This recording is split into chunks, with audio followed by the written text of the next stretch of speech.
ನಾನು MA Nadaf, MAN1 ನ್ಯೂಸ್ನಿಂದ ಸುಸ್ವಾಗತ. ಇಂದಿನ ಬ್ರೇಕಿಂಗ್ ನ್ಯೂಸ್. ವೀಕ್ಷಕರೇ, ಇದು ವಿಜಯಪುರ ಜಿಲ್ಲೆಯ ಇಂಡಿ ನಗರಸಭೆಯ ಸುದ್ದಿ. ಬಡವರ ಆಶ್ರಯ ಮನೆಗಳ ಮೇಲೆ ನಗರಸಭೆ ಕಣ್ಣು, ಮಾದಿಗ ಸಮಾಜದಿಂದ ಪ್ರತಿಭಟನೆ. ಇಂಡಿ ಆಶ್ರಯ ಯೋಜನೆಯ ಮನೆಗಳ ಮೆಟ್ಟಲು ತೆರವುಗೊಳಿಸುವಂತೆ ಪೌರ ಆಯುಕ್ತರಿಗೆ ಮನವಿ. ಬಡವರ ಆಕ್ರೋಶ, ವ್ಯಕ್ತಿಗತ ದ್ವೇಷಕ್ಕಾಗಿ ನೂರಾರು ಕುಟುಂಬಗಳನ್ನು ಬೀದಿಗೆ ತಳ್ಳಬೇಡಿ ಎಂದು ಆಗ್ರಹ. ಅಧಿಕಾರಿಗಳಿಗೆ ಎಚ್ಚರಿಕೆ, ತೆರವು ಕಾರ್ಯ ಮುಂದುವರಿಸಲಿದೆ. ತೀವ್ರ ಹೋರಾಟದ ಎಚ್ಚರಿಕೆ ನೀಡಿದ ಮಾದಿಗ ಸಮಾಜ. ವಿಜಯಪುರ ಜಿಲ್ಲೆಯ ಇಂಡಿ ಪಟ್ಟಣದಲ್ಲಿ ಈಗ ಆಶ್ರಯ ಯೋಜನೆಯ ಮನೆಗಳ ಮೆಟ್ಟಲುಗಳ ತೆರವು ಕಾರ್ಯಾಚರಣೆಯ ಭೀತಿ ಎದುರಾಗಿದೆ. ನಗರಸಭೆ ವ್ಯಾಪ್ತಿಯ ವಾರ್ಡ್ ನಂಬರ್ 1 ಸರ್ವೆ ನಂಬರ್ 217ರಲ್ಲಿರುವ ಆಶ್ರಯ ಯೋಜನೆಯ ಮನೆಗಳ ಮೆಟ್ಟಲುಗಳನ್ನು ತೆರವುಗೊಳಿಸಲು ನಗರಸಭೆ ಮುಂದಾಗಿದ್ದು, ಇದಕ್ಕೆ ಮಾದಿಗ ಸಮಾಜದ ನಿವಾಸಿಗಳು ತೀವ್ರ ವಿರೋಧ ವ್ಯಕ್ತಪಡಿಸಿದ್ದಾರೆ. ಈ ಕುರಿತು ನಗರ ಆಡಳಿತ ಪೌರಾಯುಕ್ತರಿಗೆ ಮನವಿ ಸಲ್ಲಿಸಿದ ಸಮಾಜದ ಮುಖಂಡರು ಮತ್ತು ನಿವಾಸಿಗಳು ನಗರಸಭೆಯ ಈ ನಿರ್ಧಾರದ ಹಿಂದೆ ಸಾರ್ವಜನಿಕ ಹಿತಾಸಕ್ತಿಗಿಂತ ಹೆಚ್ಚಾಗಿ ವ್ಯಕ್ತಿಗತ ದ್ವೇಷ ಅಡಗಿದೆ ಎಂದು ಆರೋಪಿಸಿದ್ದಾರೆ.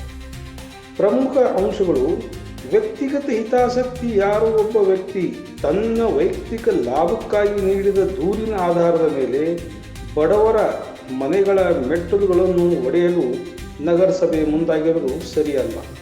ಬೀದಿಗೆ ಬೀಳುವ ಭೀತಿ. ಮೆಟ್ಟಲುಗಳನ್ನು ತೆರವುಗೊಳಿಸಿದರೆ ಮನೆಗಳಿಗೆ ಪ್ರವೇಶ ಅಸಾಧ್ಯವಾಗಲಿದ್ದು, ನೂರಾರು ಬಡ ಕುಟುಂಬಗಳು ವಾಸಸ್ಥಳವಿಲ್ಲದೆ ಬೀದಿಗೆ ಬರುವಂತಾಗುತ್ತದೆ. ಉನ್ನತ ಅಧಿಕಾರಿಗಳಿಗೆ ಮನವಿ. ಕೇವಲ ಪೌರಾಯುಕ್ತರಿಗೆ ಮಾತ್ರವಲ್ಲದೆ ವಿಜಯಪುರ ಜಿಲ್ಲಾಧಿಕಾರಿಗಳು ಹಾಗೂ ಇಂಡಿ ಉಪವಿಭಾಗಾಧಿಕಾರಿಗಳು, ನಿವಾಸಿಗಳು ಮನವಿ ಪತ್ರ ರವಾನಿಸಿದ್ದಾರೆ. ಸ್ಥಳೀಯ ಆಕ್ರೋಶ. ನಾವು ಹಲವು ವರ್ಷಗಳಿಂದ ಇಲ್ಲಿ ವಾಸಿಸುತ್ತಿದ್ದೇವೆ. ಇದು ಬಡವರಿಗಾಗಿ ಸರ್ಕಾರ ನೀಡಿದ ಆಶ್ರಯ ಮನೆಗಳು. ಸಾರ್ವಜನಿಕರಿಗೆ ಇದರಿಂದ ಯಾವುದೇ ತೊಂದರೆಯಾಗಿಲ್ಲ. ಹೇಗಿದ್ದರೂ ಸಹ ಯಾರೋ ಒಬ್ಬರ ಮಾತು ಕೇಳಿ ಅಧಿಕಾರಿಗಳು ನಮ್ಮ ಮನೆಗಳ ಮೆಟ್ಟಲುಗಳನ್ನು ತೆರವುಗೊಳಿಸಲು ಮುಂದಾಗಿರುವುದು ಅನ್ಯಾಯ ಎಂದು ನಿವಾಸಿಗಳು ತಮ್ಮ ಅಳಲು ತೋಡಿಕೊಂಡಿದ್ದಾರೆ. ಒಟ್ಟಿನಲ್ಲಿ ಬಡವರ ಬದುಕಿನ ಜೊತೆ ಚೆಲ್ಲಾಡುತ್ತಿರುವ ನಗರಸಭೆಯ ನಿರ್ಧಾರಕ್ಕೆ ಸಾರ್ವಜನಿಕ ವಲಯದಲ್ಲಿ ವ್ಯಾಪಕ ಆಕ್ರೋಶ ವ್ಯಕ್ತವಾಗಿದ್ದು, ಜಿಲ್ಲಾಡಳಿತ ಈ ಕೂಡಲೇ ಮಧ್ಯಪ್ರವೇಶಿಸಿ ಬಡ ಕುಟುಂಬಗಳಿಗೆ ನ್ಯಾಯ ಒದಗಿಸಬೇಕಿದೆ. ಈ ಸಂದರ್ಭದಲ್ಲಿ ಕರ್ನಾಟಕ ರಾಜ್ಯ ದಲಿತ ಸಂಘರ್ಷ ಸಮಿತಿ ಅಧ್ಯಕ್ಷರಾದ ಪರಶುರಾಮ್ ಜೆ ಭಾವಿಕಟ್ಟಿ ಹಾಗೂ ತತ್ತಪ್ಪ ಪಾರ್ಸಿ, ಹುಣಸುಬಾಯಿ ಭಾವಿಕಟ್ಟಿ, ಗೀತಾ ಭಾವಿಕಟ್ಟಿ, ಸುರೇಶ್ ಕಟ್ಟಿಮನಿ ಈ ನಡೆದ ಒಂದು ಪ್ರತಿಭಟನೆಯಲ್ಲಿ ಪಾಲ್ಗೊಂಡಿದ್ದರು.